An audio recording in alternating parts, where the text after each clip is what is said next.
Mes amis, bien le bonjour. Vous êtes très nombreux, franchement, vous êtes vraiment nombreux à m'avoir contacté au sujet de la loi immigration en France. J'ai fait un petit peu le tour des médias et je vois les superlatifs qui sont utilisés sur cette loi. Il paraît qu'il y a même un ministre qui a démissionné en protestation. Je ne sais pas s'il était pour ou contre. Mais c'est assez ahurissant ce qu'il y a dans ce truc, dans ce bidule, j'ai envie de dire. Vous savez, déjà, d'emblée, je vous dis un truc, je m'intéresse pas à ce que les vassaux font. Par exemple, quand je regarde ce qui se passe entre l'Ukraine et la Russie, je m'intéresse à la position de Washington, pas à la position des pays européens. Je préfère écouter le maître qu'écouter le vassal, parce que le vassal, qu'est-ce qu'il va faire? Il va aboyer autant du maître, voire aboyer des fois même plus. D'accord? Par rapport à l'immigration en France, je m'intéresse relativement peu de ce que fait l'État français. Ce qui m'intéresse, c'est l'Union européenne. D'autant plus que l'Union européenne, à partir de ce mois de décembre, est en train de rentrer dans une voie pour devenir un super État et réclamer de plus en plus de prérogatives qui faisaient partie du régime régalien des États membres. D'accord? Donc, quelque part, ce que pense l'État français de l'immigration, ce qu'il veut faire sur l'immigration, c'est pas extrêmement intéressant. Il va dépendre réellement de l'Union européenne. Ça, c'est quand même le propos préliminaire que je voulais passer. Deuxièmement, j'ai lu un petit peu cette loi et réellement, je suis atterré. Franchement, je suis atterré. Je vais vous dire pourquoi. Je me demande même si ce n'est pas un piège qui a été tendu au Front National. Et comme le Front National n'est pas le parti le plus fut-fut dans le bocal, je crois qu'ils ont foncé les yeux fermés là-dedans. Regardez. Par exemple, on parle de régularisation. Régularisation de sans-papiers. Alors, les sans-papiers peuvent être régularisés par à la discrétion du préfet s'ils ont travaillé, écoutez bien, s'ils ont vécu 3 ans en France sans papier et qu'ils ont travaillé 12 mois durant les 24 derniers mois. Vous appelez ça une loi dure? Franchement, sérieusement, vous appelez ça une loi dure d'immigration? Cette loi est en train de dire clairement que je vous récompense, que le fait de violer la loi française est récompensé, que le fait de transgresser la loi française ouvre des droits. C'est ce qu'elle est en train de dire, cette loi. Restez 3 ans en France. Attention, écoutez bien. Vous restez 3 ans en France. Et vous y attention. Alors, rester 3 ans en France sans papier, c'est pas suffisant, hein. Parce que c'est pas assez. Non, c'est pas assez. Il faut en plus violer une autre loi. Celle sur le travail, hein. Il faut violer la loi sur le séjour. D'accord? Donc, illégal. Et après, il faut aussi travailler illégalement. C'est important. Pendant au moins 12 mois sur les 24 derniers mois. Et à ce moment-là, on peut se faire régulariser à la discrétion du préfet. Ça, c'est une loi dure en France.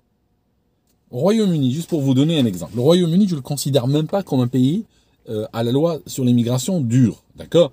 On a, et en particulier si on regarde les boat people et tout ça qui viennent à travers la Manche et tout ça, on a une explosion de cette immigration-là. Donc franchement, vous ne pouvez pas qualifier l'immigration au Royaume-Uni comme une immigration dure ou difficile ou fermée ou autre.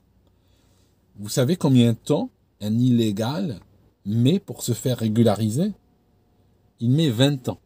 Si vous ne me croyez pas, vous googlez la 20 ans route, la 20 years route. D'accord? La voie de 20 ans, il faut vivre 20 ans au Royaume-Uni, déjà. Et au bout de 20 ans, qu'est-ce qui se passe? Au bout de 20 ans, on peut faire une demande et on obtient une carte de séjour de 2 ans et demi. Il faut 4 de ces cartes de séjour, l'une derrière l'autre, pour obtenir la résidence permanente. Ça signifie qu'il faut 30 ans au total, dont 20 illégales, pour obtenir une carte de séjour permanente au Royaume-Uni. 20 ans pour se faire régulariser. Si on est là, et puis on va se régulariser avec des papiers de travail, comment on appelle ça, le patron risque, je crois c'était, ne me citez pas là-dessus, mais il y a une amende à 5 chiffres, je crois que c'est de l'ordre de 30 000 livres, d'accord, par employé travaillant illégalement. Je veux dire, voilà, on est dans un pays très laxiste sur l'immigration et le fait de violer la loi, que ce soit par le patronat, mais aussi par les gens, par les travailleurs, n'ouvre pas de droit. Donc ça, je suis assez étonné que la France appelle ça une loi dure. Et en plus, ils disent que le préfet peut accéder à cette demande de régularisation si c'est sur des métiers en tension. Des métiers en tension? Mais il se fout de la gueule de qui? Sincèrement, il se fout de la gueule de qui? Des métiers en tension. Vous croyez quoi? Vous croyez que ce gars qui est en train de travailler illégalement depuis... il est illégal depuis en France et en train de travailler 50% de temps sur les 2 dernières années? Vous croyez qu'il fait quoi? Il est en train d'opérer des cerveaux à l'hôpital? Hein? C'est un neurochirurgien, ce gars? Allez, il faut arrêter. D'accord? On voit bien, il y a la signature, c'est de l'emploi précaire, tout simplement. D'accord? Donc, ça, c'est une des dispositions, par exemple. Je vous donne une autre. Alors, pour pouvoir faire le regroupement familial, on va faire passer la durée de résidence du requérant principal. Ça signifie celui qui fait venir sa famille. Avant, il fallait 18 mois pour pouvoir faire venir sa famille. Aujourd'hui, ce délai a été augmenté à 24 mois. Ça change quoi au principe? Ça change rien du tout, tout simplement. L'immigration, la demande d'immigration qui allait tomber au bout de 18 mois, ben elle tombera au bout de 24. Elle tombera 6 mois plus tard, c'est tout. Ça change rien sur le principe. En fait, cette loi, sur le principe, n'apporte rien. Elle va consacrer l'existant et rajouter quelques petits détails par-ci, par-là. Des détails purement techniques. Par exemple, pour accéder aux APL et un certain nombre d'aides sociales et tout ça, il faudra 5 ans si on n'a pas de travail, hein, et il faudra 30 mois si on a un travail. Et bien sûr, il y a des catégories d'étrangers qui sont exclues, comme les étudiants et tout ça. Donc, on est en train de dire tout simplement, si on passe 5 ans en France, même sans travailler, ça ouvre le droit à l'APL. Il faut savoir qu'il y a plein de pays dans le monde où tu peux passer 50 ans, tu n'as pas droit aux APL. D'accord? Voilà, que tu sois avec ou sans papier d'ailleurs, tu travailles pas, il n'y a pas. Dans la majorité des pays de la planète, il n'y a pas. Donc, la France croit vraiment envoyer un message fort à l'humanité, où il y a des milliards de gens aujourd'hui qui vivent dans la misère, qui vivent dans la précarité, qui vivent avec 1 euro par jour ou moins, d'accord?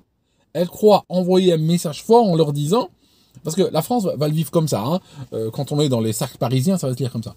Ah oui, maintenant il faut attendre 5 ans pour obtenir les APL. Mais vous savez comment ça se lit dans les bidonvilles d'Afrique et d'Asie d'ailleurs?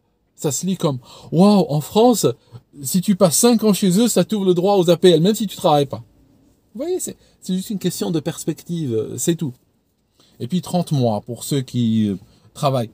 En fait, il y a aussi des quotas d'immigration qui ont été mis en place. Alors les quotas d'immigration touchent tout, excepté l'asile. Je veux dire, le problème, regardez, si tu regardes ici au Royaume-Uni, on a quoi comme problème? C'est quoi le méga problème avec l'immigration? Le méga problème, c'est l'immigration des illégales, c'est l'immigration qui arrive en masse demandant l'asile. Vous savez, anciennement, moi quand j'étais ado, ce mot-là, je vais vous le dire, les anciens, ceux qui ont moins de 20 ans peuvent pas comprendre, mais les anciens vont se rappeler. À l'époque, on parlait d'asile politique. Hein, vous vous souvenez de cette époque où on disait demandeur d'asile politique? Le mot politique a sauté il y a longtemps parce que c'est fini l'histoire d'asile politique, d'accord, c'est terminé. Aujourd'hui tu viens, voilà, et puis c'est tout, et puis on t'accepte. On a de toute façon un tableau tellement large, ok? Tu peux même venir et dire t'es un réfugié climatique, t'es là pour le climat parce qu'il fait chaud chez toi, ou il fait froid, ou il a plu la semaine dernière. Hein. Je veux dire, le tableau, les conditions d'éligibilité sont tellement larges que pratiquement tu peux raconter n'importe quoi, juste existe. De toute façon, si tu sais pas quoi raconter, t'inquiète pas. Il y a des associations qui te prennent en charge, qui te diront, qui te feront un petit profiling, hein, ils te font ce qu'on appelle un bilan de compétences. Je vais dire, bon, voilà, tu viens d'où, fait chaud là-bas, fait froid, attends, je regarde. Ah oui, oula, il a fait quand même 28 degrés la semaine dernière. Ah oui, d'accord. On est là, on va coucher la case climat ici, t'as des parents, t'as une mobilette, tout ça. Je veux dire, et à partir de là, tu peux construire un dossier. Donc en réalité, n'importe qui peut venir. Et ça, c'est cette immigration-là qui pose vraiment problème. Et celle-ci, elle est non régularisable. J'ai envie de dire, elle est non régulable. Voilà ce que je voulais dire. Cette immigration, c'est une immigration subie. D'ailleurs, elle est tout le temps exclue. Elle est exclue là-dedans, de toutes ces lois, de tout ce package de lois et tout. Cette immigration qui ramène des masses de gens de pays pauvres et tout ça, qui sont en réalité un excédent démographique qui arrive en France, cette immigration-là, elle est exclue de ces mesures. D'accord? C'est pas possible de la toucher parce que elle est gérée, entre autres choses, par l'Union européenne, par des accords internationaux qu'a signé la France. Donc, dans ce cas-là, elle est absolument intouchable. La seule chose que peut faire la France, c'est essayer de travailler sur l'immigration légale. Je vous donne un exemple. Ici, au Royaume-Uni, depuis le Brexit, on a complètement perdu, enfin, on a regagné le contrôle de nos frontières, mais on a perdu le contrôle de cette immigration illégale. Donc les boat people, c'est pratiquement tous les jours qui débarquent en masse, en masse, en masse. Donc, qu'est-ce qu'on a fait? On a décidé de faire des coupes. Alors les coupes, tu les fais où? L'immigration illégale, par définition, est incontrôlable. Et pourquoi elle est incontrôlable? Elle est incontrôlable parce que le gars qui vient illégalement te demande pas ton avis. Il va pas aller à l'ambassade, il va pas aller demander un visa, dire bonjour, je viens pour un visa d'immigration illégale. Ça n'existe pas, ça. C'est pas comme ça que ça marche. Le gars, il prend ses affaires, il débarque. Et la prochaine chose que tu vois, il est là devant toi. Et tu peux rien à faire. Tu dois juste le subir. T'as pas le choix, c'est fini, il est à toi. Il pose le pied chez toi, il est à toi. C'est comme ça.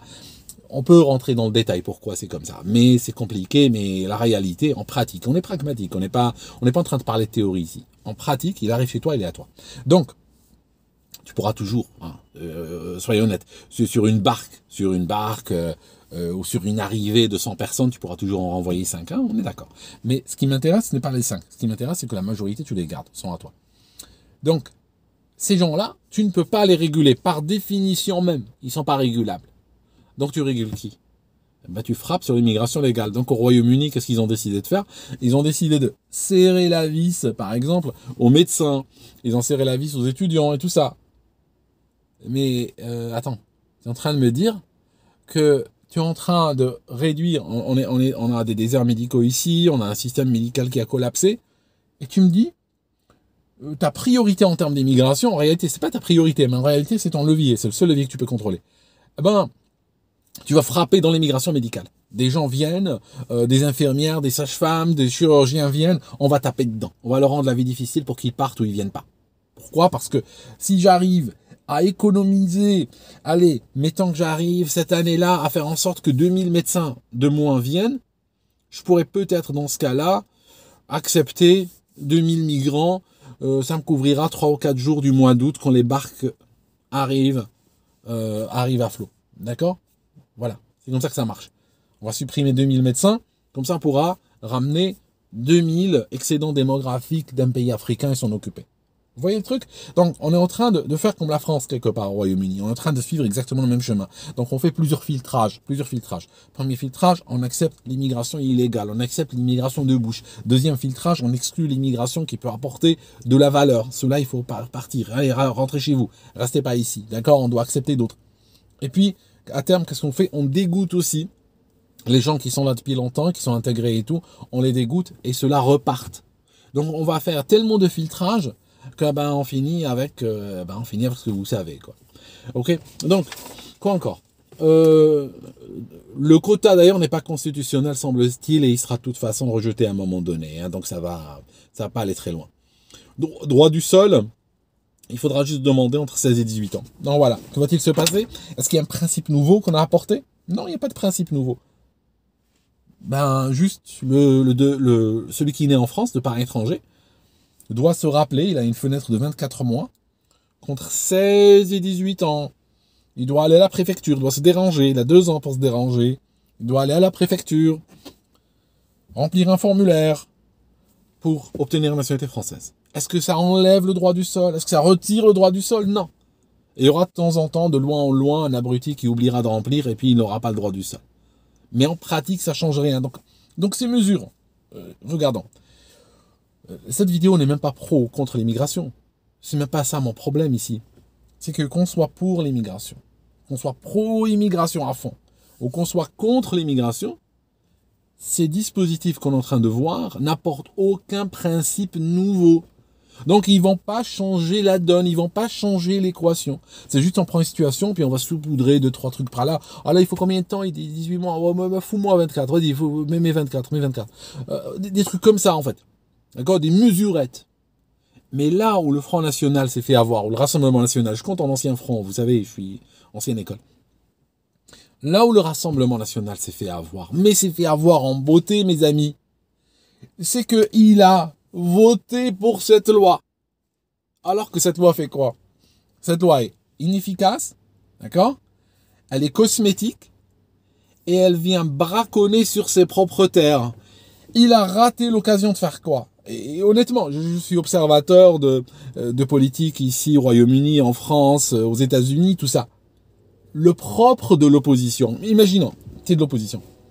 Même si la loi, normalement, c'est comme ça que ça marche, même si la loi va dans ton sens, et même si la loi t'aurait rêvé de toi-même sortir un truc pareil, par principe, tu vas voter contre. Par principe, tu vas la bloquer. Par principe, tu vas devant les journalistes, tu dis le gouvernement se discrédite, il fait pas assez, vu l'état grave de la situation. Nous sommes choqués de voir une loi aussi timorée, aussi timide, de qui se moque tant. C'est de la communication, c'est même pas une loi, ça. Voilà ce que tu sors. À tort ou à raison. Donc après, si, le Rassemblement national aurait pu dire ça à raison. D'accord? Mais il fait quoi? Il va voter cette loi-là. D'accord? Donc, à ce moment-là, parce qu'il lui a mis l'étiquette anti-immigration, donc il arrive comme ça, comme une baleine. Ah, il y a une immigration là, bam, il bouffe. Bon, d'accord, il bouffe.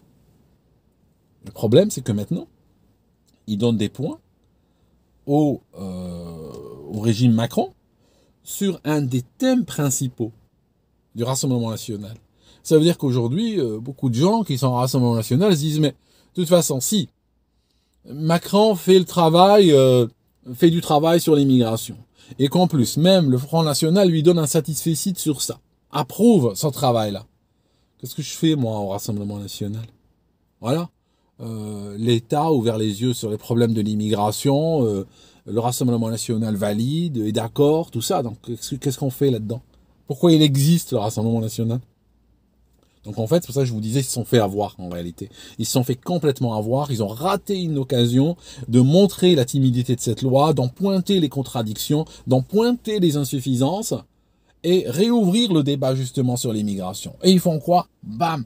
Ils votent et ils tombent dans le panneau. Mais comme je vous disais de toute façon en début de vidéo, on s'en fiche complètement que cette loi passe ou ne passe pas, parce que de toute manière, le patron, c'est l'Union européenne, et sans une véritable sortie de l'Union européenne, sans un Frexit dur et tout ça, ça ne sert à rien de se prendre la tête sur ces trucs. C'est juste des conversations de province, d'accord? La France est une province de l'Europe fédérale.